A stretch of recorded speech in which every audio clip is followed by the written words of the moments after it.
Hi, my name is Trina Mason Fragabiluan from Seven Hope. Thank you. So, please repeat your wonderful question. Joke. Hi, ako po si Trina. Kilala niyo po ako as maldita and mataray, masungit, ganun. Pero hindi po talaga ako ganun dahil mabait po akong tao. Opo, talaga po. Opo, talaga. Good qualities ko yung hindi ako madamot sa mga gamit and sa pagmamahal. Hindi ako madamot. Tapos, mabait ako. Pwera nga lang kung di ka mabait sa akin. Di ako mabait sa'yo. Because it's give and take. Okay? It's give and take. And may respeto po ako. Lalo na sa mga matatanda. And respeto din mo kita kung may respeto. Kung may respeto ka po sa akin, regardless of age, na kahit bata ka or kahit matanda ka, kahit kasing age lang kita, pag may respeto ka sa akin, re-respetuhin din kita. Give and take. Sa friends ko po, maayos naman po akong kaibigan. Kaibigan ninyo lang po ako, promise. Matatawa po kayo sa akin, araw-araw. Dahil nakakatawa po talaga yung mga joke ko. Opo, talaga. May joke ako. Ano ang apelido ni Skype? Eddie Flakes. Skype Flakes. Tapos, sa family ko po, hindi ko po pinaparamdam sa kanila kung gaano po sila ka-importante sa akin at kung gaano ko po sila kamahal. Hindi po ako showy sa pagmamahal ko sa ibang tao. Kasi hindi po talaga, promise. Tapos, sa mga strangers po dyan, nagsismile po ako sa kanila kahit di ko po sila kilala. Yun. Malay mo, di ba, only your smile can make a good day to a person. Weh. Alam ko naman po yung bad qualities ko.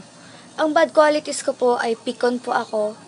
Parang, basta pikon lang po ako. Kasi minsan, nakakainis na. Parang sumusobra na talaga. Tapos, may pinipili ko lang po yung friends ko or pinipili ko yung sinasabihan ko ng secret. Kasi, syempre, kailangan naman talagang piliin yun. Para magkaroon ka ng privacy. Tsaka, alam mo kung sino yung tinatrust mong tao. Ganon. Kaya, sorry talaga sa bad qualities ko. Tsaka, tamad po ako. Tsaka, minsan, talasigaw. Yun, sorry. Peace na tayo. Tapos, ako po yung taong ayoko ng, nakaka-receive ng mga compliments na na-overuse na. Yung mga salitang sinasabi nila sa akin, na-overuse na. Dahil lagi nilang sinasabi yun. Tsaka, ayoko nang laging pinapansin. Kasi, parang sinasabi ng ibang tao na masyadong feel ko naman daw yung compliment na ganon, ganyan. Kaya minsan, nasasaktan na rin po ako.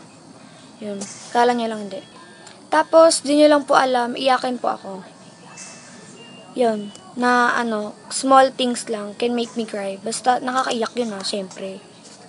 Tapos, kung nagtataray ako, ibig sabihin, I don't like your, behavior. And, may nagawa kang mali sa akin. Tsaka, mali mo, diba, pag nagtataray ako, hindi pa tayo close, FC ka lang. Hindi, syempre, diba? Tapos, ayoko ng mga taong maaarte. Maarte sa katawan, maarte sa pagkain, ganun. Yun lang, ayoko talaga sa kanila. Ang hobbies ko po ay kumanta.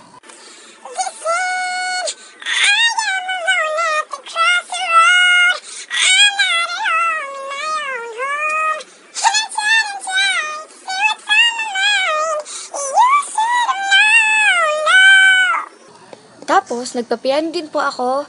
Nagbabasa po ako ng Wattpad stories. Nag-make po ako ng stories. Tsaka, naglalaro po ako.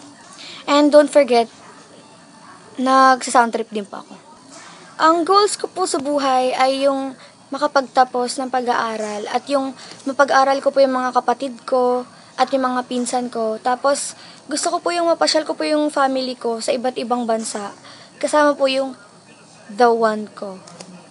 Tapos, gusto ko, 10 years from now, ang gusto ko po ay maging masaya. Yun. Yun lang po yung gusto ko, yung maging masaya. Thank you, be.